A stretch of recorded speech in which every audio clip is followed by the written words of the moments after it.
welcome everyone who's just joined. We'll just give it a couple of minutes for some other attendees to join before we get started. So just bear with us for a moment.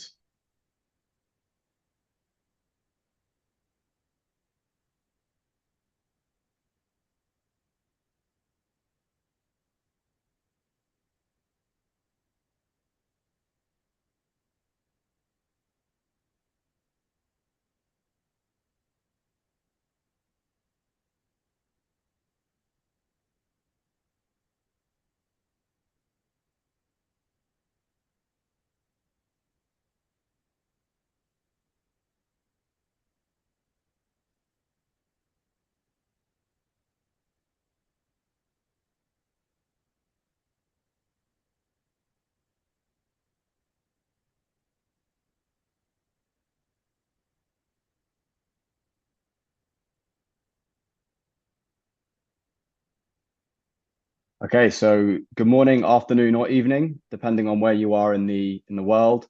Thank you for joining us today. Today we'll be talking about bridging the veteran employment gap from forces to finance. You can expect an hour panel discussion with some veterans and a live Q&A throughout. Bit of an introduction to myself before we go on to our panelists. My name is Connor Nurse. I'm the team lead at Broadgate Staffing. Broadgate, we're a B Corp certified business, which incorporates various community groups to reach an underrepresented and diverse audience. One of our groups is our social enterprise called Ex-Military Careers, and its mission is to find meaningful employment for all veterans. Our goal, bridging the gap from the military to a civilian career. With over 200,000 followers on LinkedIn, we host industry thought leadership events to support veteran employment initiatives. We want to make the discussion as engaging as possible, so if you have any questions for our panel throughout the webinar, please feel free to ask them in the side panel or in the Q&A section, and we will get through as many of these as possible. Lastly, before we kick things off, please note this is being recorded and will be uploaded to our YouTube channel, where you can also access our previous webinars. Now I'd like to introduce you to our fabulous panel, and would also love to know more about our audience. So please do tell us where you are located throughout the world in the chat box. Now over to our panel. Can you give us a quick introduction into yourself and your professional journey so far? Annie, I don't know if you want to kick us off, and then we can go to Juan and Ryan. Sure, thanks, Connor. Hi, everyone. My name is Annie Pena. I am a managing director at Standard Chartered Bank. I have been here for the past 10 years. My military service, I was active duty in the United States Marine Corps for 5 years. I was an aircraft mechanic, so I would say a little bit of a career change from aircraft mechanic to financial services. So very excited to hear from all of you today, and over to Juan. Hello, everyone. My name is Juan Vasquez. I'm a managing director and a senior information security officer with State Street, one of the largest financial institutions in the world. My military background, I did 17 years with the Marine Corps, made it to E7 gunnery sergeant. And then I've been with the Navy Reserve now for 2 years as an officer, currently lieutenant, junior grade, and happy to be here. I'm going to try to give you my perspective when it comes to finance, and also how to get into tech within the finance sector. Over to you. Thank you, Juan. Hi, everybody. My name is Ryan Powell, and I'm a vice president at Fulbright Bank. We're a small bank located in the Washington, D.C. area. And my background at Fulbright is specifically within business continuity and operational resilience. Prior to that, in the military, I was an ordnance officer right after I did ROTC in college. I spent 5 years in active duty Army, got out and I did the National Guard for about a year in Virginia. And I've been in the financial services sector ever since. Thank you very much, Annie, Juan, and Ryan. Really looking forward to today's discussion. To discuss our first talking point, really, we're going to look back to look forward. So looking back on leaving the forces for the first time, is there something that you wish you knew then that you now know? Annie, I don't know if you want to go first for this one and see if there's one specific thing that sticks out for yourself. Sure, I can go first. If I was to look back at when I first left the service, one thing that I wish I would have known is how important it is to build a new network. I think a lot of us, at least for me, I joined the Marine Corps right after high school. I didn't have the benefit of having that network of colleagues that went to college together and are now working across many different industries and many different companies. So, for a lot of us coming out of active duty, our entire network is essentially other active duty members, other military members. So when you're stepping in and trying to find a civilian job, it can be very difficult if you don't start building those relationships, if you don't make networking a priority. So I think that piece I was missing, and I struggled tremendously because I wasn't aware of that. Fantastic. Thanks, Annie. And I know that's definitely something we're gonna touch on later in the webinar. So it's interesting that you brought that up. Ryan, what about yourself? Yeah, I was thinking about this one. I think if I really understood the value of having a good mentor, and it's somebody that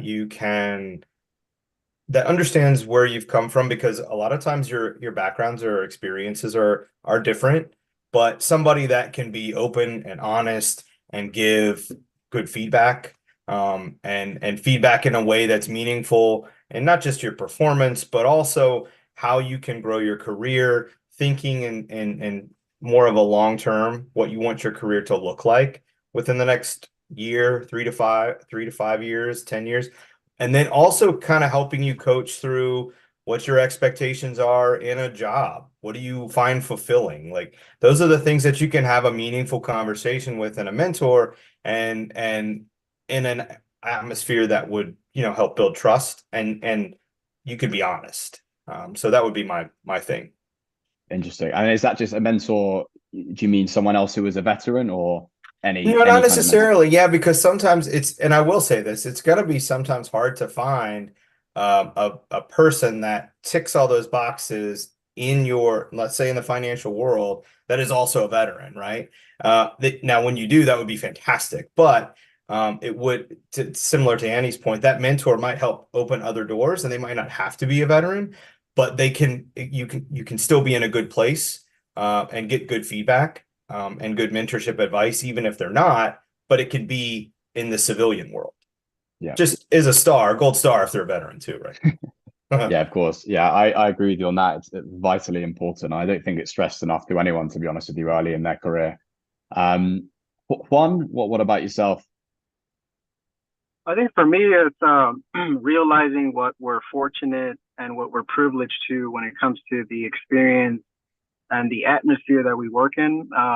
It took me a while to understand, and I always tell people, I give them this example when I interview and they ask me about my experience when it comes to leading people or projects. And I tell people all the time that I was 22 years old, and as a sergeant, I had 40 plus people under me. I was managing millions of dollars of equipment, and I was managing these people and processes and technologies in an environment that was very stressful when we were forward deployed, right? So to me, like, one of the things that is key is understanding all that experience that you bring from the military and how to make sure you communicate it the right way. Because I think a lot of the times, as veterans, we don't do a good job of making sure that people understand the things that we've achieved, right, and the things that we're capable of. So that's one of the things I would have hoped to realize sooner rather than later. Unfortunately, it took me more than 10 years to realize that. But nonetheless, like I said, that's one of the things I always give my veterans advice on, is make sure you understand all the skills and all the knowledge and all the experience you bring as a veteran, because it's a power and it's a strength that you bring all of that, and you're such an asset to an organization.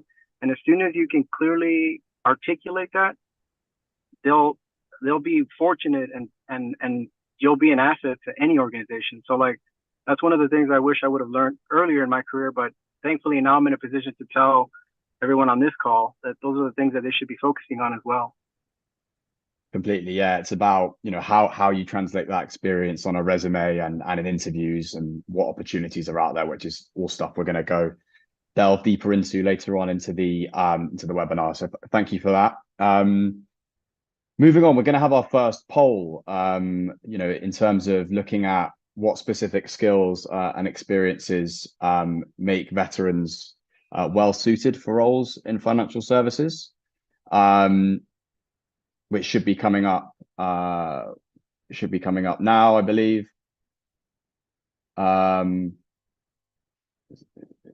Is that coming up? It should be coming up. It should be coming up now. There we go. We've got it. Here we go. So what specific skills and experiences do you believe make veterans well suited for roles in financial services? So we've got A, leadership and teamwork, B, discipline and resilience, C, problem solving and adaptability, D, all of the above, and E, other.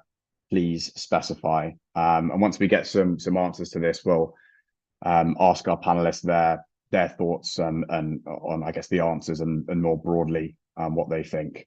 So please, yeah, fill in one of the answers below, dependent on what you feel.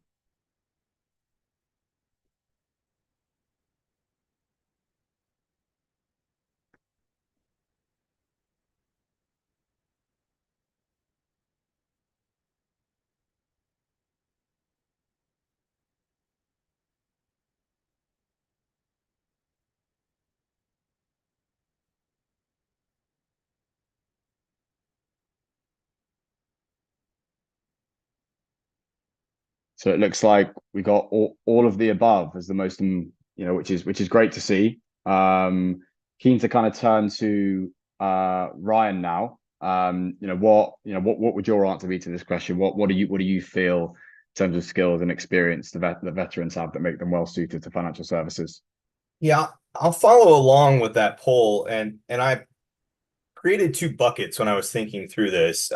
The first one is what I call your common or your most talked about things. It's kind of a caveat to what Juan was mentioning, right? Like your teamwork, that is something that will always be of value, and you can always put out there, and how you can articulate that.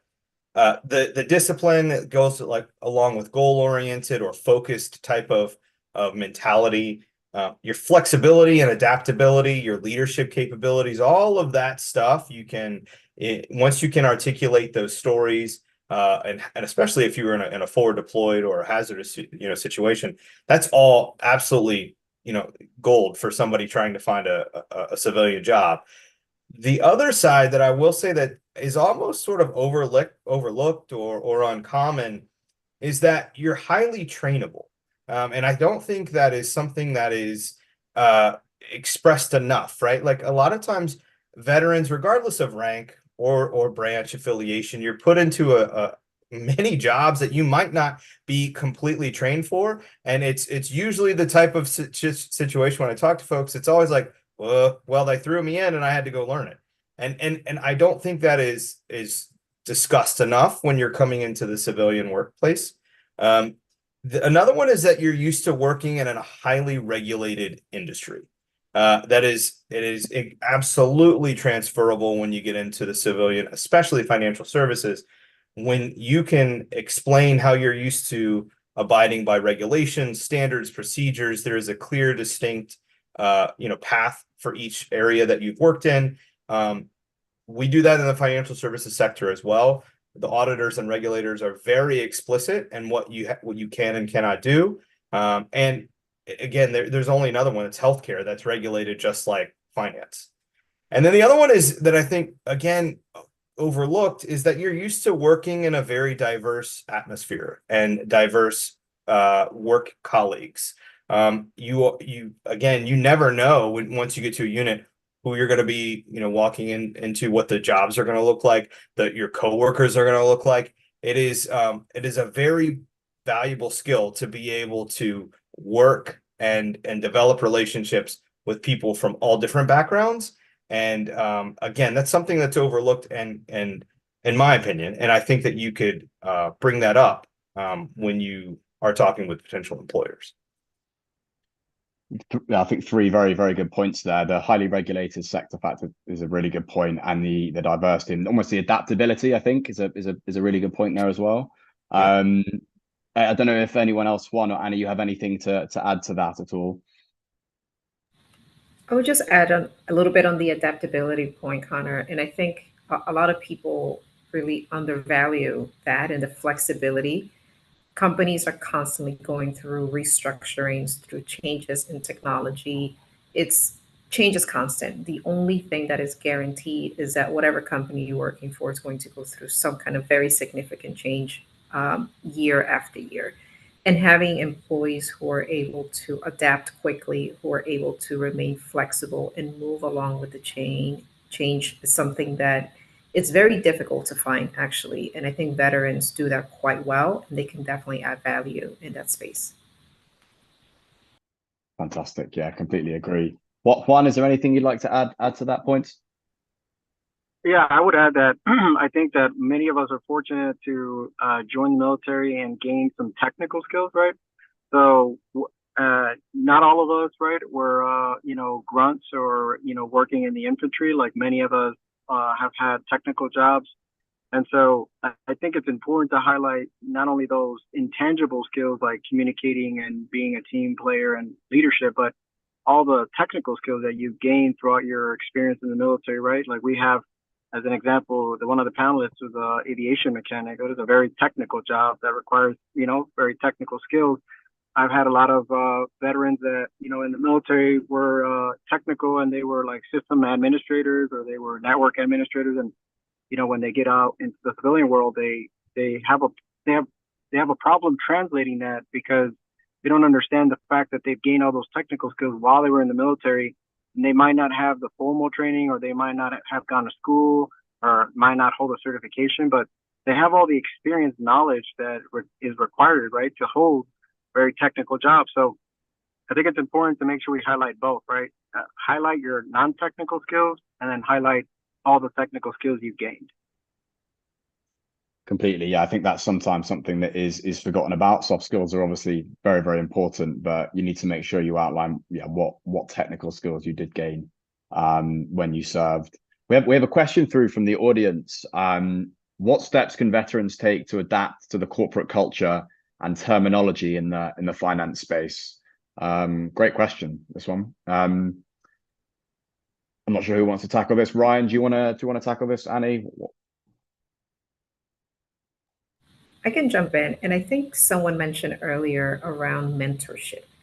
And it's so critical that you find people, and you will find people are very willing to help, right? People like to spend time guiding, either talking about their careers and how they got there, providing feedback. But the reality is, when you're coming in as a veteran, there's a lot that you need to learn about how the corporate world works, right? How do you talk to your manager about getting a raise? How do you network and find other opportunities within the same company? How do you progress in your career? How do you raise your hand for leadership opportunities and things of that nature? It's very different from the Marine Corps, right? For me, right, you run a good PFT, you shoot well in the rifle range, and you show up every day and you're breathing and you stick around long enough, you're going to get promoted, and everyone knows how that works. But in the corporate world, there's no manual, there's no rule book that tells you this is how things work. I remember starting my first job and asking someone, I think the first day, like, okay, where's the manual that tells us how we're supposed to do things? And they're like, there's no manual, you just figure it out. And I'm standing there looking around like, so how does everyone know what they're supposed to do?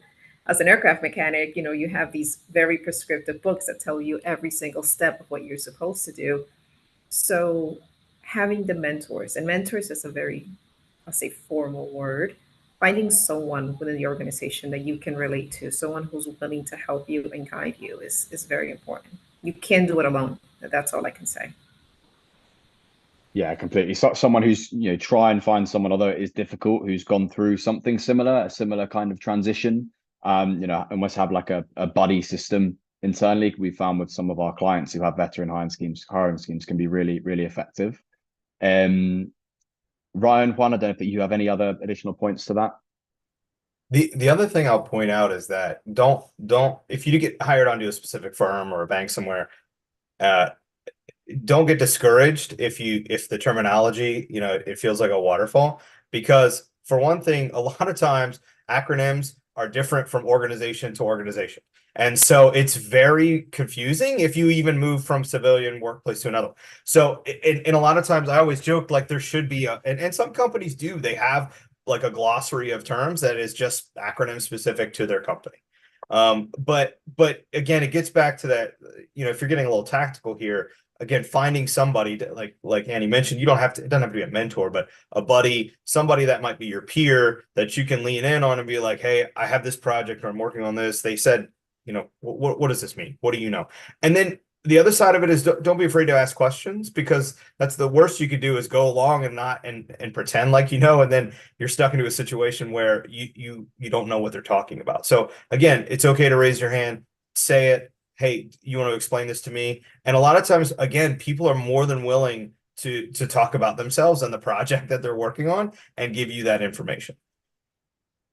Yeah, be inquisitive, I think, is Yep. potentially, be inquisitive. Don't be afraid to, to ask a question that may seem a silly question to you, but probably lots of other people are thinking the same thing, right? Who've been in a similar situation. Yeah.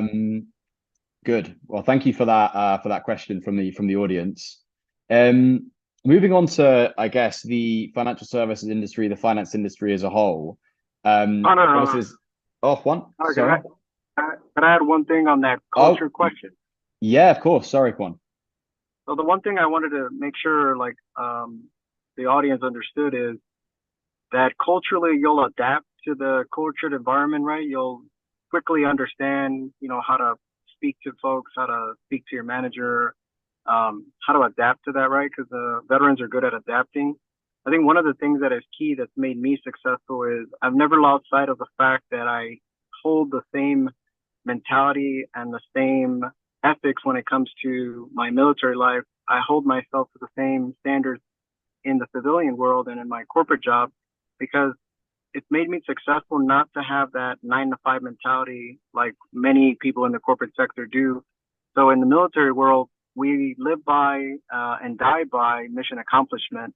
And if you apply the same principles in corporate America, you can be very successful, because you'll think different than others and you will perform different than others. And not having that 9 to 5 mentality can get you a long way. So I just want to make sure that veterans don't lose sight of the fact that they gain culturally a lot of good values in the military, and you should apply some of those to the civilian sector and corporate sector, because that'll make you successful. Completely agreed. Yeah, excellent additional point, Juan. And we'll move to you to the next question as well, which is obviously we've got panelists here who all work in finance and financial services, obviously in very different capacities. So what kind of opportunities and roles are available in the broader sense, and how do they apply to veteran skill sets? Yeah, this is an awesome question, because many people think that because you work for a financial institution, you work for a bank, you have to be finance focused or accounting focused. And it's actually more broader than that, right? Of course, the business end, there's a lot of finance and accounting folks and, marketing folks, but the financial sector, the financial banks, many people don't know this, but the financial sector and the big banks actually invest more in technology than the Googles and the Metas of the world, right? When I worked at JP Morgan, our technology budget was $12 billion. And so when you look at a financial institution, just don't think I need to be in finance, or I need to be in accounting, or I need to be in marketing. If you have a tech itch, the financial sector can definitely scratch it, because I've been fortunate enough to work for now a couple of financial institutions.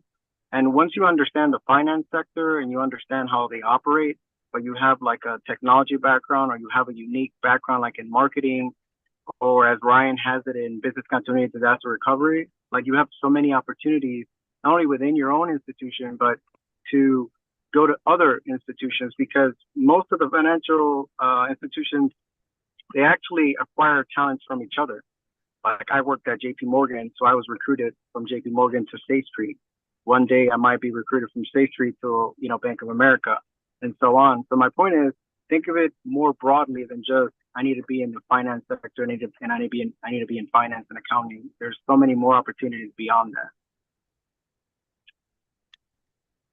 Completely agreed, and yeah, I think it's a great point and an excellent question in that sense. There's so much different opportunities available for people of different skill sets within the industry. I mean, Annie and Ryan, I don't know if you have anything in addition to add to that. If I can add, Connor, there's also the opportunity to move internally, right? Once you are within a company and they have invested in you and they see the potential and the talent, you have many, many opportunities that would not be available to you if you were an external hire. So I'll use myself as an example. I joined the bank in our financial crimes compliance team.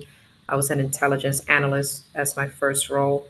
After doing that for a few years, I moved over to our client coverage team, and now I am leading our middle office operations for all of the Americas. So I've gone from financial crime compliance to client coverage to operations. So all within one institution. So a lot of times you have to, whatever opportunity you get to get your foot in the door and come into a company, learn the business, network with others, learn different areas, and you might even land in an area that you might not have initially thought that you were interested in. So it's always like having an open mind and continuing to explore and to learn, and those opportunities will come. Completely, yeah. An excellent point, because the businesses are so much bigger usually. There's far more opportunity. And I'll add in real quick on that one to Annie's point. A lot of times about movement with like internal movement, don't be afraid to look at different sizes of companies. And I say that because like I've worked at big financial firms, a mid-sized bank, and now I'm with a smaller bank. A lot of times in those mid to smaller companies, you get to wear those hats or more than one hat and get involved in more than one project. And so when you're looking at initially, you want to try and find those jobs, like the question was asking, like, hey, what is transferable from my current job into the job that they're looking to hire for? That's the immediate goal, right? But then once you get in, a lot of times those smaller shops, they might be growing and they might need people just to lean in and learn. And again, showing that adaptability, the way that you're approaching a team, a project, whatever, you can put on another hat and you can gain another skill set that could be valuable somewhere else. To Juan's point, and you might, there might be a need somewhere else in another company that might look for you. Completely, yeah. Yeah, all very very key points from that, and thank you for your insights. I think we're moving on to our next poll. We want to bring that up. Where do you typically look for job opportunities that match your skill set and experience? So we've got a few different options here. So job boards, networking events, LinkedIn, company websites, or referrals from colleagues, or other, please specify. So again, we'll run through, the answers with our panelists after this. We can all vote on that, and then we can have a discussion after.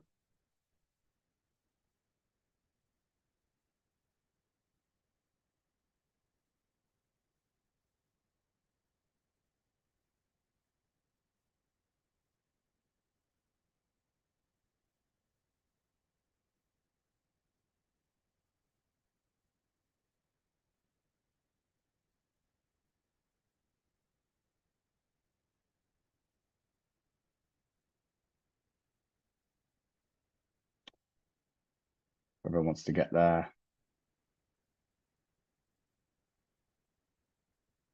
votes in. So we've got a bit of a mixture really here. This is quite interesting actually. Yeah, panelists. I don't know what we've got 2 out of 6 for job board, so that's 33%, 17% networking events, 67% LinkedIn, 17% company websites, and 33% referrals from colleagues. I'll turn it over to the panel now. What are your thoughts on this? Where have you historically gone to find your positions? And what are your thoughts? Annie, do you want to tackle this one? Sure, I can start. So the answer to this question for me is it depends. It depends where you are in your career, right? I think if you are looking to come into financial services, it's going to be very different, right? from someone who's already there and is trying to look for the next opportunity. Obviously, if you're already in the industry, you're going to rely on your former colleagues or your existing colleagues. And I think, as Juan was mentioning before, it's not such a big industry, right? If you've been around a few years, people move around. You will know people at all of the many different banks that, within a 2 block radius of where I am right now. But if you're someone who, let's say, is transitioning from the military and you are trying to come into the industry, I think the networking opportunities or events are key, especially those that are industry specific and in meeting individuals. And also, one option that I didn't see there are a lot of organizations that specifically work to connect veterans with employers. So I know I currently partner with a few of them here at Standard Charter, where we put together our own networking events, resume prep workshops, and simply kind of lunch and learns type of events where people can come in and learn about the different departments within the company. So you're getting to connect with the companies, not necessarily on an interview, but actually from a meet and greet perspective. So those, I think, are very, very important if you're trying to break into the industry. Applying to LinkedIn is great, right? You never know if it's going to work, but sometimes it can be like a black hole where applications simply go out and you're not getting anything back. When you're sitting in a room and you meet someone and you can ask questions about what is your company looking for? What are the biggest challenges that you're trying to address right now? Why is this position open? What are the type of talent or the skills that you're looking for? It's a very different conversation than simply sending a resume and hoping for the best. I completely agree with you on that. I think especially when you're trying to break into the industry, the soft skills are probably even more important, than anything else. And being able to be inquisitive and meeting people in person, being a bit more proactive in that sense is of vital importance. Ryan, I don't know if you have anything to add to that, or Juan. Yeah, well, what I will say is that it does, and I'm thinking back to my journey when I first did this, it does take some detective work in some cases.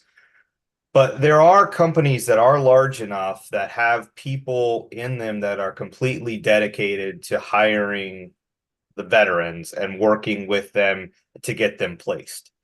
Usually they're at the larger shops. And just the nature of it is they have a larger recruiting or force within HR. That's one of the areas that I would suggest. Again, it does take a little bit of digging. You might have to start searching on Google or LinkedIn and trying to find those people. But some of those bigger financial companies do have those teams out there. And then they will be, and again, this depends on where you are.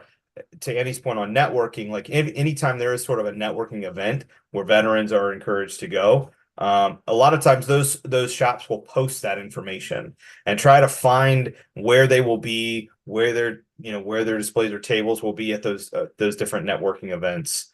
And again, like I said, it takes a little bit of detective work, but there are teams out there with companies that is their sole purpose is to hire veterans. Yeah, and it's about seeking those people out. It's an Yep. excellent point from that sense. And Juan, anything in addition to that? Yeah, I'll add to Ryan's point. I think he was referencing like the Veterans Pathway programs that a lot of the large financial institutions have. I was actually hired at JP Morgan because I went through the Veterans Pathway program. So like those are very good programs to make sure you're researching. And actually, in my case, the Veterans Pathway program reached out to me because I was a veteran and because I had tech experience, right? So it was key that I put that in my LinkedIn, right? I make sure that in my LinkedIn, they understand not only that I'm a technical professional, but I also bring a lot of those qualities that are, that I gained throughout my military career and experience. So the fact that they went and looked on my LinkedIn and reached out to me because I was a veteran and because I had technical skills, that was like the perfect combination of what they were looking for. So that I have to stress this, that like you have to invest some time in making sure that your LinkedIn clearly articulates all your skills. And a lot of the times when I coach veterans, they don't do a good job of like quantifying all the things that they did in the military and putting that on their LinkedIn. I had a situation recently where one of the veterans was in the financial sector, wanted to pivot to tech, and his only tech experience was the tech experience he had in the military 10 years ago. And I said, I don't care if you gained tech experience 10 years ago or 5 years ago or two minutes ago. What we need to do is make sure that on your resume and your LinkedIn, that's highlighted, right? Because you're not doing yourself a good service of not highlighting those skills, regardless if you gained them 10 years or not, you still gained them. So that would be a good piece of advice on my side. Make sure you're not looking at it just from like, hey, what have I done in the civilian world? Make sure you amplify everything you've gained on the military side, because there are recruiters out there that are going to be looking for people that have specific skills and military experiences. They do have a hiring quota of hiring veterans per year, right? So that's also a factor. And also, my last point, you don't have to start with a full-time job to get your foot in the door. I started with an internship. So my first job that was non-military, that was technical, was an internship that I turned into a full-time job. So right now, look at it from transitioning from the military. Take those internship opportunities, because most of them, if not all of them, are paid now. There is no such thing as unpaid interns anymore. And also, there's a lot of programs that focus on apprenticeships, that focus on giving you the opportunity, even if you might not have a degree, but you have some good skills and they see some potential in you, they'll give you an opportunity through an apprenticeship, right? So like, start thinking outside the box of like, it's not just I go from the military and I have to go to a full-time job. No, there are other avenues that you should explore that'll ultimately get you that full-time job, but it might just take you a little longer. That's all right, because many of us have to do that, including myself. It took me longer to get the full-time job, but once I got the opportunity and once I got into the tech sector, like my career took off. So it's just making sure you think of it that way as well. That's a Yeah, really great point, go Juan. on. And if I can add, I was also hired through one of those veteran initiatives that at Standard Charter that was looking to hire veterans. And I also came in as a contractor. So my first 9 months with the bank, I was a contractor, and in a way is your test period, whether an internship or coming in as a contractor is a time for them to observe and see if you're someone that they want to hire full time.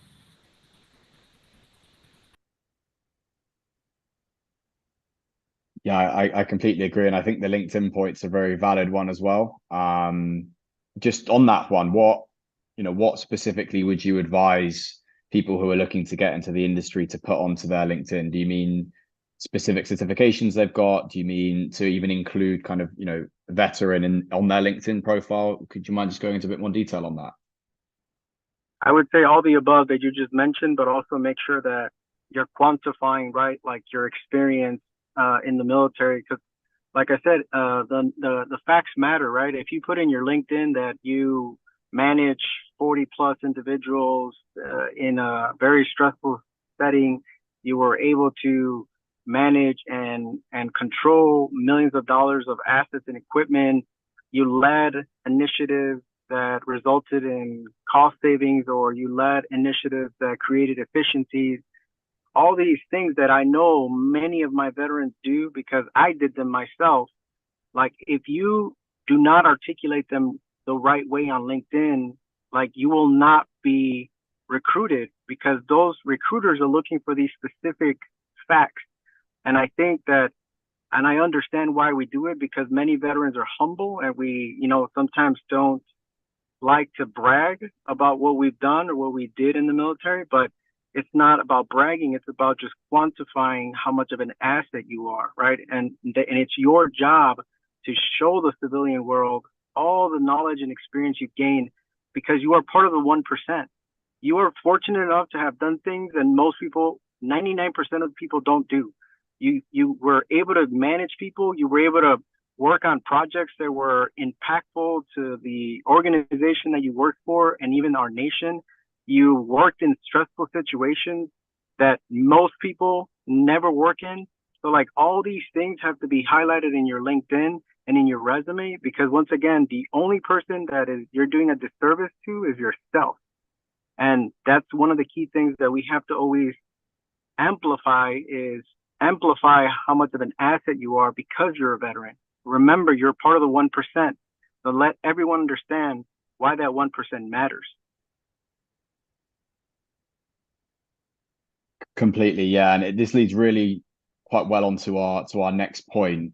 I before we go on to that though, I think we've just had Karen join. Karen, are you there? I am, and I apologize. I thought we had postponed it, but note to self, you got to pay attention to time zones. So I'll just jump in like the former paratrooper I am and support my teammates and answer whatever questions you present to me. My No, apologies.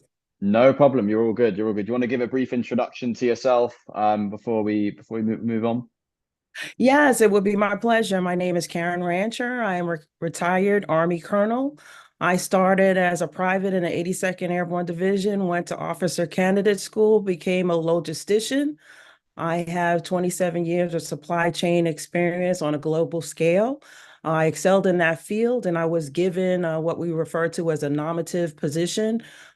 In the corporate world, it's called compliance officer, but the Army, we call it inspector general. So that was my introduction to assess areas according to regulations and standards. And I was fortunate enough to leverage that and be selected for a program under the Chamber of Commerce called Hiring Our Heroes, where I joined the Next Generation program with Wells Fargo. And it's competitive. You don't automatically get an invitation or are hired by Wells Fargo. You interview and then you're selected for the position. And I was fortunate enough in the middle of a pandemic to join Wells Fargo as a senior lead audit manager. I've served in Desert Shield, Desert Storm, Iraqi Freedom, Operation New Dawn. And it was during Operation Inherent Resolve where I supported a 8400 task force under equivalent to a CEO, a three-star general. That was my introduction to compliance, which the skill sets and the soft skills I learned as a veteran gave me the opportunity to transition into the financial sector. Thank you for that opportunity. And thank you for allowing me to join your panel. Thank you very much for joining us, Karen. Yeah, it's great to have you Honor, on here. Yes. do you see what Karen just did? She just amplified all her experience and knowledge gained in the military and why it's transferable to the civilian world. What I just said, she just executed live. Yeah, Karen, you missed what we were just discussing, but you pretty No, much I hit heard. the I'm nail on glad the to head. support. Glad to support my teammates, and Juan is always amplifying the fact that there are skill sets that veterans bring to the table based on our experience: critical thinking, leadership, thinking on the fly, coming up with solutions, as opposed to, woe is me. Veterans bring a lot of skill sets to the table, and we take initiative to fix and identify solutions as opposed to complaining about problems. Not to say that people do, but serving as a veteran, regardless of how long, regardless of what service, that's a skill set that we learn and we have the opportunity to amplify. Completely. That was a fantastic introduction for for veterans who are listening to this who want an example of how to show the skills that how can they translate their skills. So thank you for that, Karen. It was fantastic. We've got a couple of questions from the audience. What is most important when conquering the recruitment process? Karen, I'm not sure if do you want to tackle this one? Okay, so for me, it's like a bullseye. You have to be honest with what your skill sets are. You're not good at everything. I think as a leader in the military, or not even a leader, a service member in the military, you're used to executing a myriad of skill sets or tasks that might not be directly represented or pinpointed at one particular area. One of the things that I had to realize is where did I want to focus my skill sets and where did I want to enter into the financial sector? And even as I was in that internship program, the Hiring Our Heroes, I started with the job application process and even the recruiting at a large scale. Am I going to be a bank manager? Am I going to be an auditor? Am I going to be a business consultant? So I actually did it in action in the sense of what do you want to do? So you have to be honest in the sense of when you have a conversation with a recruiter, what is it that you want to do? What is it that you're able to do? And as a veteran, hopefully you're planning 24 to 18 months in advance what you want to do. And you have to be honest in terms of what is your skill sets? What do you bring to the table? If there is a capability gap, are you going to take a class? Are you going to get a certification so you could address that deficiency so you can bring that skill set to the table? And think about it. If you were hiring yourself, what is it that makes you attractive to a prospective employer? And do you have the skill sets that they're looking for? And are you articulating that? I heard through your resume, and you think your resume is your paper representation of yourself. And then when you do an interview, do you articulate the how you do what you say you do? And what was the impact and the result and the scope and the scale when you're going through your interview process?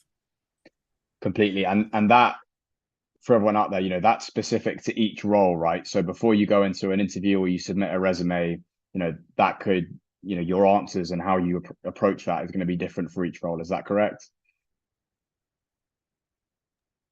It is. You'll hear a lot of people say, even recruiters from different companies, because for instance, when I desired and aspired to join Wells Fargo, they have what they call their train. Basically, they're going through catching the station wagon.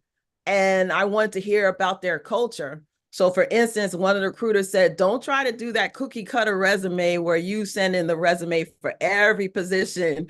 I see Annie laughing. You can't use the same resume for every position. You have to tailor it to the skill set for that position. I think some of us, it is hard, or maybe we're being lazy. You have to look at what they're talking about in terms of desired qualifications, because the desired qualifications go beyond just the baseline.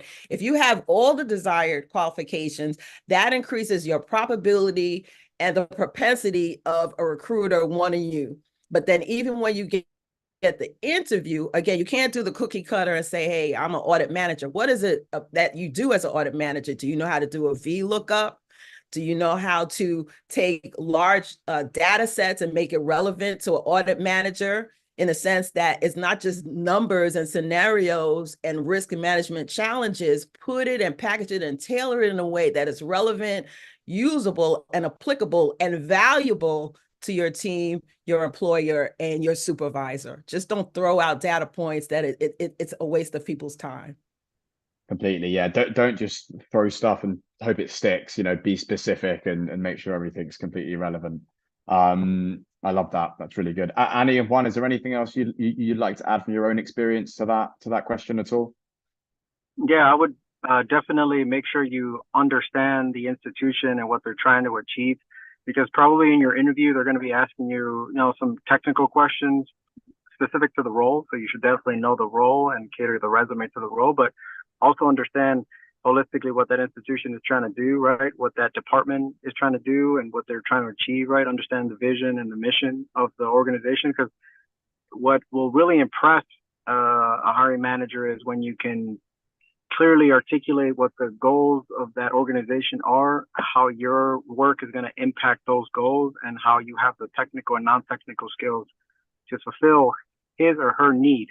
At the end of the day, when I'm hiring someone, they're filling a need, right? And I need them to clearly articulate that if I hire you, you're going to fill that need and you're going to make my team that much stronger, right? So those are some of the things that you should make sure you keep in mind. Fantastic. Yeah, it's about being clear, concise in your answers and how you respond to questions is the general consensus I'm getting from anyone. Ryan or Annie, do you have anything else in addition to add to that? Just one quick thing, Connor, when it comes to once you land that interview and you're in the room, I think something that veterans tend to do a lot is to use we language. So they'll say, we did this, we achieved this, my unit did this, instead of I did this, my direct contribution.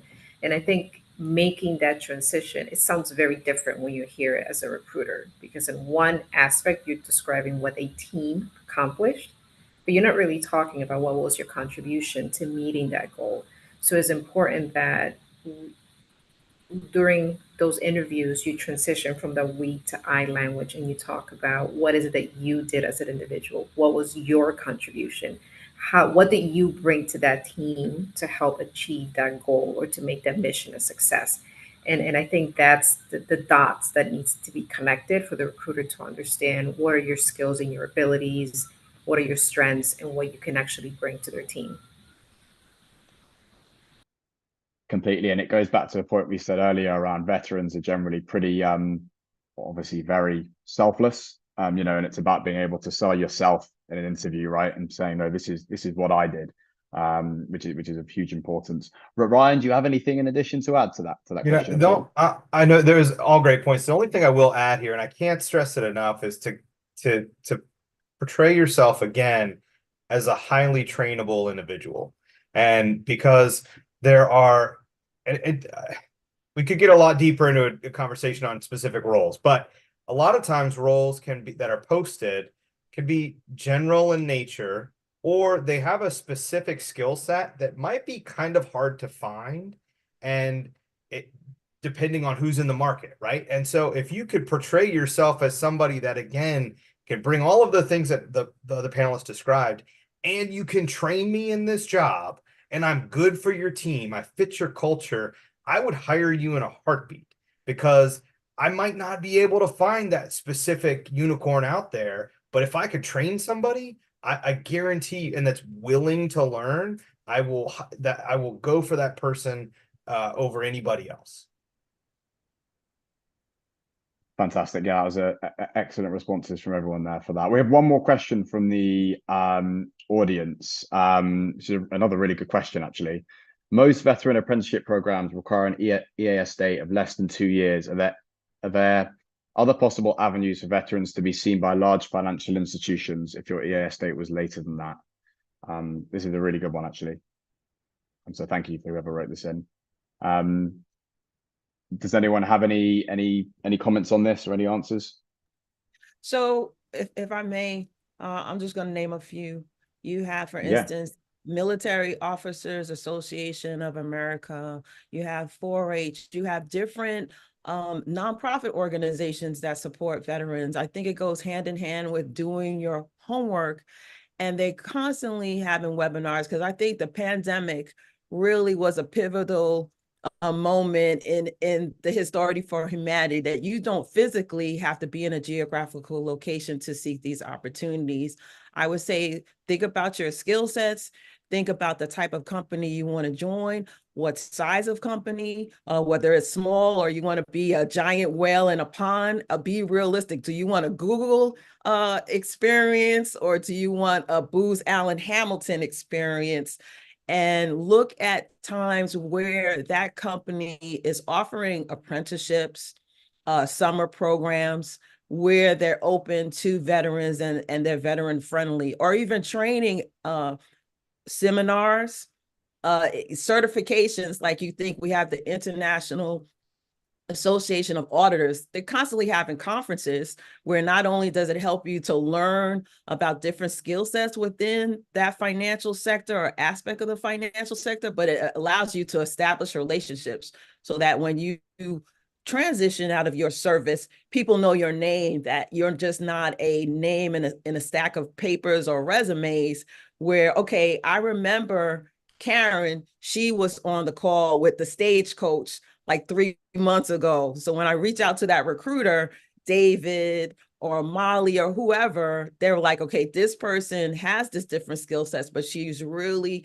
anxious and she's excited about coming to Wells Fargo, and help them get past the asset cap. I think someone mentioned knowing about the company, knowing about the culture, so that if there are specific challenges that company is facing, you can match your skill sets and the idiosyncrasies of the skills that you present, and how you can help them get past that impasse or that challenge or whatever it is that's happening in that corporate culture or history. You can speak to it. And it shows that you're not just applying to a position, you're really excited about joining that particular company. Yeah, completely. Doing that extra research, the networking, it all adds so much value from that perspective. I'm going to move on to, we've discussed a lot about demystifying the roles, role suitability, the road to employment. I'm going to talk about enhancing employability, specifically, I guess resumes and advice on writing resumes. I'm sure that's something that a lot of veterans in the audience have, have questions on. What would be your best bit of advice, potentially, Karen, on writing a resume? Know about the level of positions, because I know within a Wells Fargo, there are 7 levels of the position. I came in as a senior lead audit manager and is literally in the middle.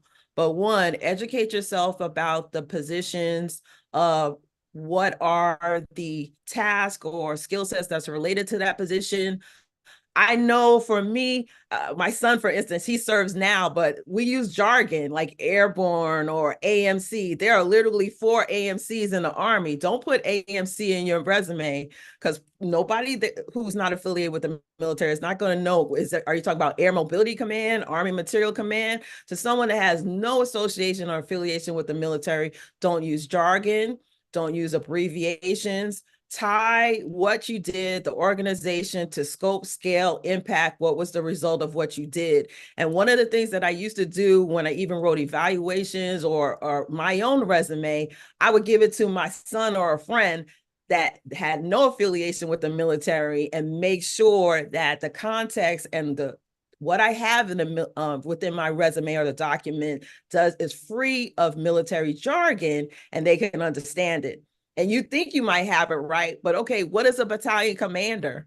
To someone that has never been in the military, you are a executive in charge of a business unit. For me, 950 people. Okay, what did you do with the 950 people? Scope, impact, scale, and what was the result? Those are the things that really translate within a resume, regardless of your background. We got to speak English, and I had to reintroduce myself to not using jargon. Thank you for that question. It's a great question. Yeah, it's something that's of vital importance. Making sure that everyone understands the resume is key. Juan, I don't know if do you have any additional points, Juan or Ryan, to the resume writing? I'll give one point. This is just based on my personal experience of me writing resumes and then reviewing them. You want to make sure you capture the audience within the first half of the page, right? So like I always tell people, normally how we now review resumes, you're going to go through a system and we're going to try to see if there's keywords that we catch. Because then the pile goes from 1,000 to maybe 100, right? And then there's someone that actually reviews those 100, and usually it's the recruiters. And out of those 100, like the recruiter will bring me 20 candidates, right? So my point is that one, you want to make sure you have those key words, right? You want to make sure you don't have that jargon. You want to make sure you're articulating well, what specific to the role that you're trying to apply for, you can achieve. But also, I always tell people, if you don't capture me within the first half page, I'm probably not going to finish reviewing your resume. So make sure that first half of the page is amplifying everything that you bring to the table. The way I structure my resume, my first half of the page is a summary of my qualifications. I don't even start talking about my experience, because I'm trying to make sure I capture you within that half a page. Because then if you're interested enough within that half a page, you'll finish reviewing the rest, and I'll show you all my experiences that I've gained. So my advice is make sure you understand that, right? And work to quantify your summary of qualifications to capture the audience of those hiring managers. Yeah, all very, very valid points on that.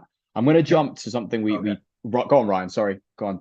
The only thing I'll throw in there is that what I've learned is that sometimes resumes, it's kind of like the fashion industry, where things that are important or things that look and feel in a resume, they change over time, what recruiters are looking for. And so if I'm thinking back to your shoes, when I was in your shoes, I reached through my network and I found somebody that was working in a company, and they had hired a professional resume writer coach to help them write their resume. He graciously gave it to me. I took it and copied it, and that was my shell. But then, 5 or 10 years later, I'm looking around, they've changed the way that the resumes and what recruiters are looking for. So in some ways it's a game, but it is like this industry that keeps changing. So keep that in mind when you write it. And to Juan's point, keep your information relevant in the first half, but make sure it flows like what recruiters are looking for, and it doesn't seem outdated. That's all. Yeah, all very valid points. Obviously, it's such a key point getting that initial resume writing right, because that's how you get the employer's initial the initial bite from an employer, and make sure you get that conversation started, which is very important. I'm going to jump to one of our, well, coming towards the end now, to networking, because I think this is something that we touched on earlier in the discussion. People really underestimate how powerful a good network can be. So the question really is, like, why is it important to build your network as early as possible? And do you have any advice for people who are looking to start networking or get better at networking? Ryan, I don't know if you want to tackle this one first.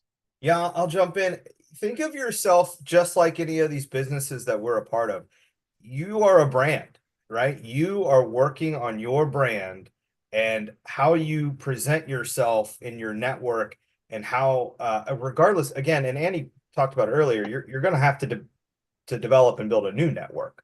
And as you do that, think about how you're presenting yourself, the skills that you want to portray, and how you're reinventing who you are in the civilian world, and how you want to portray yourself to potential employers, but also people that might give you that, like Karen was talking, like who can pass your resume to the next person, right? They can vouch for you, and they might not have worked for you, but hey, she seemed great. We talked. I really liked her. She's a cultural fit. Who can help you pass your resume along for just another conversation? So think of yourself as a business. You're building your brand, and when you go to these different types of networking events, keep that in mind, and always look for, and don't make it feel fake, right? But make it so that you are, you're you're a genuine person, putting yourself out there, and keeping in mind that this is the person that I want people to know and pass my name along when it comes to it.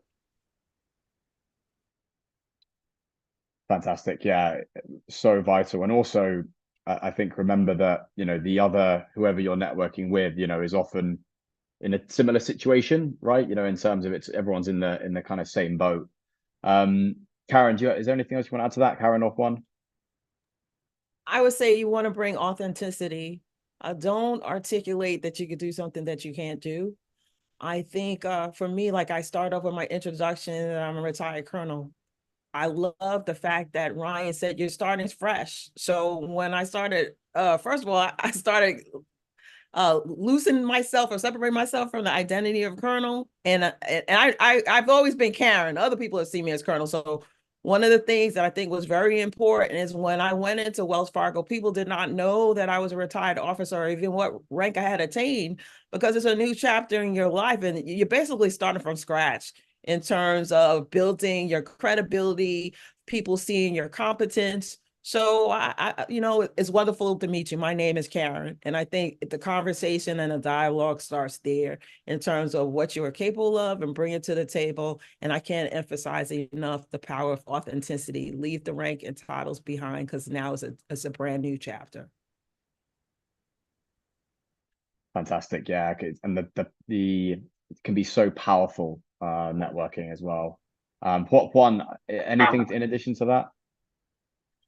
Yeah, what I would add is when it comes to networking, like be open to networking in various capacities, because networking is one of those things where it might not pay fruits in the beginning. It might not pay fruits this year or even next year, but trust me that it pays fruits in the long run.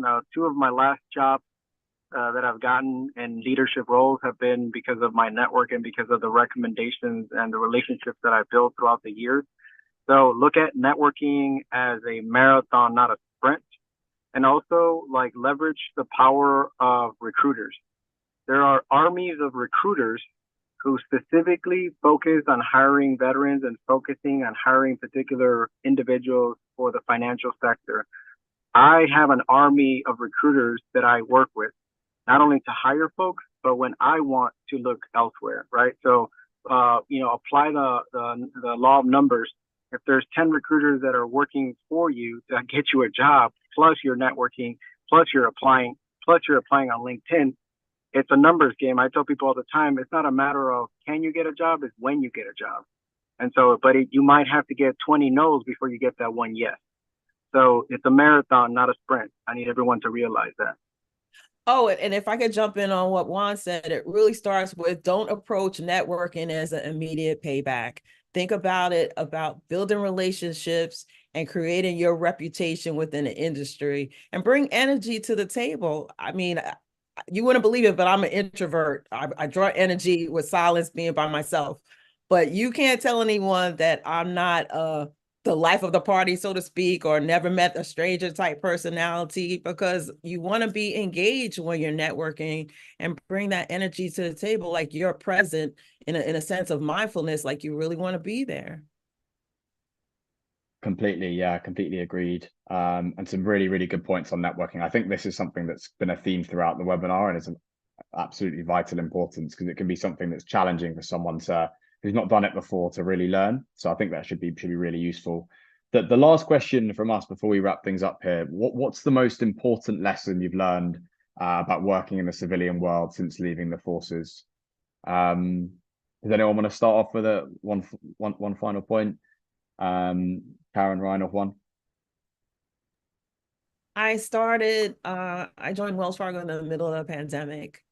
One of the things that I realized is people appreciate someone that identifies solutions. I mean, I realized that in the Army, but I think it was amplified that employers like it when you bring solutions to the table. And I think managing time well. I think I didn't realize how important it was, but when I went to my audit director, if I said I needed 2 minutes or 8 minutes, I needed 2 or 8 minutes to either let him know something he wasn't aware of or to give him a summation or update of something that was critical. I think time management and the skill sets that I learned in the Army, they were important, but the applicability had an exponential benefit, and it touch the organization in a different way. So I think one of the things that I learned is there's a certain type of apprehension as you're going into something new. But I would say the thing that I learned is the skill sets and experiences that I learned as a veteran really helped me not only in terms of learning a new job, a new field, but just the things as a service member. I really learned to appreciate the value of the experiences that I learned while serving. Fantastic. Yeah, of vital importance. Ryan, what would you say the most important lesson you've learned is? So mine it's a sort of an internal look. It's priorities, and I'll give you an example. When I first got out of the military, I joined this consulting group, and it was a retired officer, and he sat me down in the very beginning, and he gave me this speech, and he was like, "Look," and it didn't really hit until recently. There's 3 things that you kind of have to really internalize when you're looking for a civilian job, and it's the job itself. Are you going to like the job itself? Are you going to feel fulfilled? The second one is the location. Is this the place where you want to live, or you want to work? Not everybody can be remote. It's very fortunate. So think of that as well. And the other one is compensation. Like, you can't get around it. It's comp. Is this the what you want to get paid for the job? Can you live in that space and in order to feed your family? Right. And so once you get a job with all 3 of those, that's a very, very special job. But sometimes you might have to sacrifice one of those or 2 of those to get it into a shop and land in there, and then work your way through to that job that gets you all 3. And so really understanding what you prioritize most. Is it comp? Is it location? Is it the job? Once you figure that out, it really starts to help direct your focus and where you want to apply and the companies that you're going to look for. Figuring out motivations completely. Yeah, it's vital and important. Something we always try and dig down into as recruiters as well. Last from yourself, what's the most important lesson have you learned since being in the civilian world after leaving the forces?